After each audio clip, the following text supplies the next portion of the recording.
Welcome to ICA Tally academy Bhagalpur. आज आप सभी का इस वीडियो में एक बार फिर से मैं स्वागत करता हूं। सो फ्रेंड्स, आज हम जानेंगे how to answer the interview questions tell me about yourself. आप देखेंगे किसी भी आप इंटरव्यू में जाएं, whether it is private job और government job, in any sort of job, the first question is asked tell me about yourself. तो आज मैं आपको बताने वाला हूं कि टेल मी अबाउट योरसेल्फ में ESAG मेथड को यूज़ करें, क्योंकि अगर आप एक स्ट्रक्चर्ड वे में अगर आप इसका आंसर नहीं देंगे तो फिर आपका कोई इम्प्रेशन नहीं बनेगा इंटरव्यूअर पर। तो सबसे ज़्यादा कॉमन क्वेश्चन ये है, ऐसे बहुत सारे क्वेश्चन इंटरव्यू में पूछे जाते हैं, वो डिपेंड करता है कि किस तरह की जॉब इंटरव्यू है। अलग अलग जॉब के लिए अलग अलग तरह के क्वेश्चंस पूछे जाते हैं, but this is the question which is most common in every interview is asked. सब जगह पूछा जाएगा। तो आइए जानते हैं what is ESAG method. Okay, अगर इस तरीके से आप जवाब देंगे टेल मी अबाउट योरसेल्फ का, क्या है गारंटी कि आप बहुत अच्छे से आप जवाब दे पाएंगे, इम्प्रेसिव वे होगा आपका एक्सप्लेन करने का, और इंटरव्यूअर भी आपसे खुश होंगे। सो फ्रेंड्स, आइए जानते हैं। करें a powerful framework to answer tell me about yourself in interviews and presentation. जब भी आप किसी भी इंटरव्यू में या प्रेजेंटेशन में अगर आप अपना इंट्रोडक्शन देने वाले हैं तो आप इस मेथड को फॉलो करें। इससे क्या होता है, ये फ्रेमवर्क आपको जो है एक तैयार करने के लिए देता है। आइए कहते हैं व्हाई वी यूज ESAG, क्यों करते हैं ऐसा। ओके, देखो कुछ भी अगर हम करते हैं इसके पीछे कोई ना कोई एक वजह होती है, और अब जानते हैं कि क्या वजह होती है इसकी।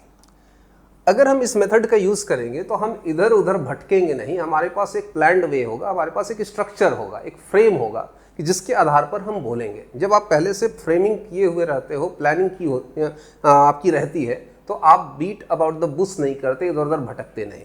तो देखते हैं सबसे पहला क्या करता है, स्ट्रक्चर्ड इंट्रोडक्शन। जैसा कि अभी हमने कहा, आप बिल्कुल फ्रेम तैयार करके रखते हो, स्ट्रक्चर्ड वे में आप बोलते हो, तो कम समय में आप ज़्यादा अच्छा बोल पाते हैं, क्योंकि आपके पास इंट्रोडक्शन का जो मैक्सिमम टाइम मिलता है वो मिलता है आपको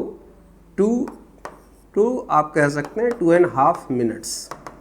दैट मीन्स अगर मैं बात करूं तो 120 to 150 सेकेंड्स ये मैक्सिमम टाइम है आपका जब आप टेल मी अबाउट योरसेल्फ देते हैं। ठीक है, तो पहला हमने बताया स्ट्रक्चर्ड इंट्रोडक्शन होगा। दूसरा क्या होता है, बिल्ड्स कॉन्फिडेंस। अब ये क्यों मैं कह रहा हूं कि कॉन्फिडेंस आएगा, कॉन्फिडेंस कब आता है, जब आपकी प्लानिंग अच्छी होती है, when you are fully prepared, when you are fully planned कि how to just speak about, कैसे बोलना है किसी भी काम को करने के लिए आप जाइए। जब आपकी पूरी प्रिपरेशन होती है तो your confidence is up to mark, और ये एक अलग लेवल पर आपका कॉन्फिडेंस होता है। तो आपको क्या होता है, जब ESAG मेथड पर आप तैयारी करते हैं तो आपका कॉन्फिडेंस पहले से बना रहता है, हाँ भाई हमने इसी आधार पर बोलना है और कम समय में हम ज़्यादा बेटर बोल पाएंगे। फिर कह रहा है हाईलाइट स्ट्रेंथ्स। जैसा कि अभी हमने कहा कि अगर आप इंटरव्यूअर को इम्प्रेस करना चाहते हैं और आप चाहते हैं वो जब आपको मिले, तो आपको अपने स्ट्रेंथ्स को बताना होगा। स्ट्रेंथ का मतलब क्या होता है, आप क्या कर सकते हो उस कंपनी के लिए, आप कैसे फायदेमंद हो, वरना कोई कंपनी क्यों सैलरी देगी आपको। सैलरी अगर दे रही है तो दैट मीन्स कि आप उस कंपनी के लिए फायदेमंद होंगे, तभी आपकी हायरिंग होगी। गुड है, तो हाईलाइट योर स्ट्रेंथ्स। अब आता है क्रिएट्स अ प्रोफेशनल इंप्रेशन। ठीक है, आप इंटरव्यू क्यों दे रहे हो, जॉब के लिए। जॉब क्यों करोगे, you are going to be a professional. हर इंटरव्यूअर चाहता है कि हमारे पास जो बंदा आ रहा है वो बिल्कुल प्रोफेशनलिज्म के साथ आए, वो एक प्रोफेशनलिज्म दिखाए। और ये प्रोफेशनलिज्म कैसे दिखेगा, इन द फर्स्ट इंप्रेशन। कहते हैं first impression is the last impression. First impression आपका क्या आ रहा है, इंटरव्यू पर। तो वहीं पर आप जब एक प्रोफेशनल वे में बोलेंगे तो इंटरव्यूअर को लगता है नहीं कि जब पहली बार जब ये आया है और इस तरीके से बोल रहा है, तो आगे तो ये और अच्छे तरीके से हमारे साथ काम करेगा। ओके, अब आते हैं ESAG में। E stands for education. मैं यहां पर E जो है एजुकेशन, जस्ट ए मिनट, हाँ, E फॉर एक्सपीरियंस भी हम ले सकते हैं।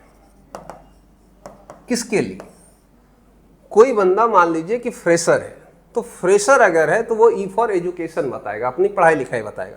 लेकिन ऐसा कोई बंदा जो कि जिसने कहीं पहले से जॉब किया हुआ है और वो अपना जॉब शिफ्ट कर रहा है, किसी और कंपनी में जा रहा है, तो उसके लिए ई फॉर क्या है, एक्सपीरियंस। उसे बहुत ज़्यादा अपने एजुकेशन बताने की फिर ज़रूरत नहीं होती है, उसे एक्सपीरियंस बताना होता है। ओके, आइए एक फ्रेशर के पॉइंट ऑफ व्यू से अगर हम देखें, सपोज करिए कि आपको अभी कोई जॉब नहीं मिली है, you are taking your first interview, then E for education आपके लिए है।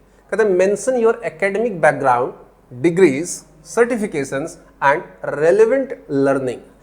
आपने क्या क्या अपने एजुकेशन में किया है, एकेडमिक्स में आपने क्या किया है, जैसे 10th आपने कहाँ से किया, +2 कहाँ से किया, ग्रेजुएशन कहाँ से किया, क्या आपके पास डिग्रीज है, कितने सर्टिफिकेट्स आपके पास हैं, कौन सा ऐसा आपने कुछ कोर्स किया है, कौन सी स्किल है, क्या आपके पास जो लर्निंग्स है जिससे कि आप इस जॉब के लिए बिल्कुल डिजर्व करते हो और आपको वो जॉब इंटरव्यूअर दे, जो आपके रिक्रूटर हैं उसको लगे कि हाँ ये लर्निंग्स इसके पास है, चलो इसकी हम हायरिंग करते हैं। ओके, ओवरऑल आपको पैसे आपके क्वालिटी के लिए मिलते हैं।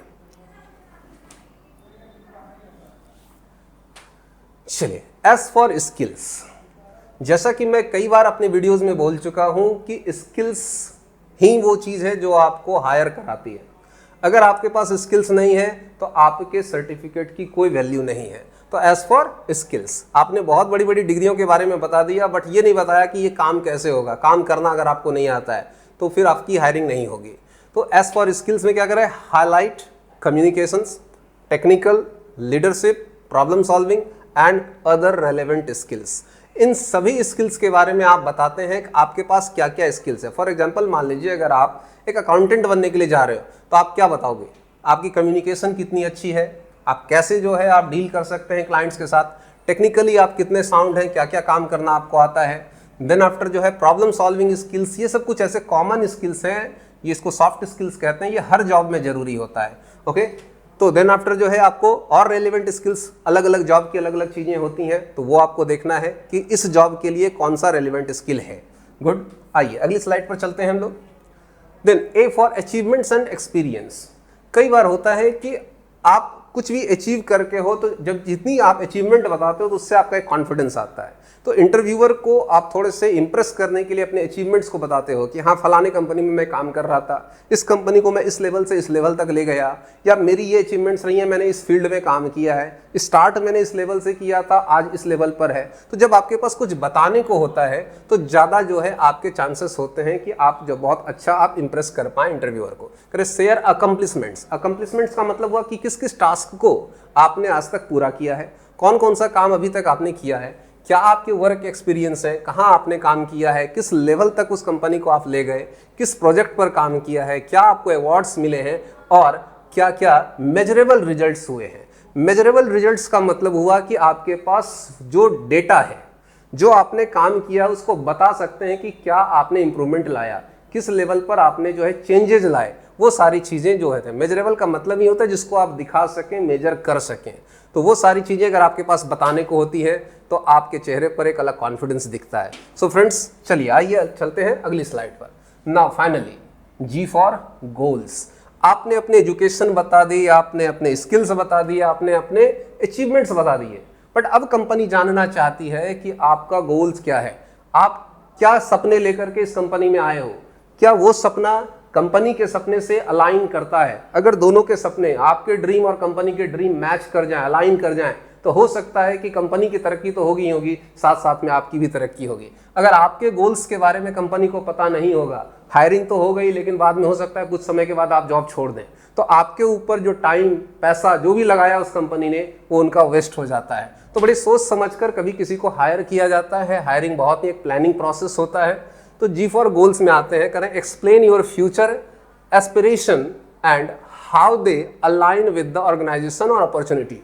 जो बात अभी मैंने बताई आपको, इसी के बारे में बताया जा रहा है कि आप अपने गोल्स को क्लियरली बताइए कि मैं ये चीज़ यहाँ चाहता हूँ, मेरा सपना ऐसा है। और अगर आपके सपने से उनको लगेगा कि हाँ भाई कंपनी और इसका विजन दोनों का एक है, चलो इनको हायर करते हैं और साथ में ग्रो करते हैं। Okay,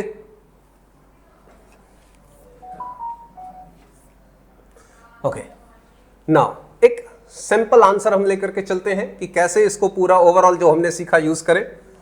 education plus skills plus achievements and goals. ये हो गया। Combined into a concise. Concise का मतलब संक्षिप्त। जैसा कि मैंने शुरुआत में बताया, इस वीडियो के इनिशियल पॉइंट में मैंने बताया आपको मैक्सिमम 2.5 मिनट का सेकंड आपको टाइम मिलता है, 120 से 250 सेकंड। ओके, तो 2.5 मिनट 120 से 150 सेकंड का आपको मिलता है। लेकिन और अगर आप छोटा करें तो 60 से 90 सेकंड में आप अपने इंट्रोडक्शन को कंप्लीट कर लें। Okay, 60 to 90 seconds. Okay, 60 to 90 seconds.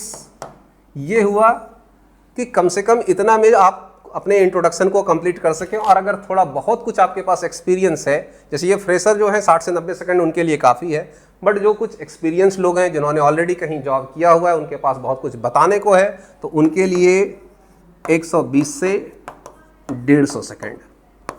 इससे ज़्यादा आपको टाइम नहीं मिलेगा, नहीं बोलना है। कम समय में इम्पैक्ट वाली चीज़ें बोलिए, जिसका एक इम्पैक्ट हो, इम्पैक्टफुल वे में आप बात कीजिए। और ऐसे ढेरों सारे हम क्वेश्चंस लेकर के आएंगे आपके लिए कि कैसे जो है इंटरव्यू में और सारे क्वेश्चंस को फेस करें, क्या रेलेवेंट और सुटेबल आंसर होना चाहिए, अप्रोप्रिएट आंसर होना चाहिए। ऐसे इंफॉर्मेटिव और नॉलेजेबल वीडियोस के लिए keep watching videos on this channel और देखते रहिए। चैनल को सब्सक्राइब कीजिए और हाँ, शेयर करना बिल्कुल ना भूलें, क्योंकि ऐसी इन्फॉर्मेशन की ज़रूरत अगर आपको है तो आपके और दोस्तों सबको भी होगी। So thank you very much to give your precious time. See you in the next video.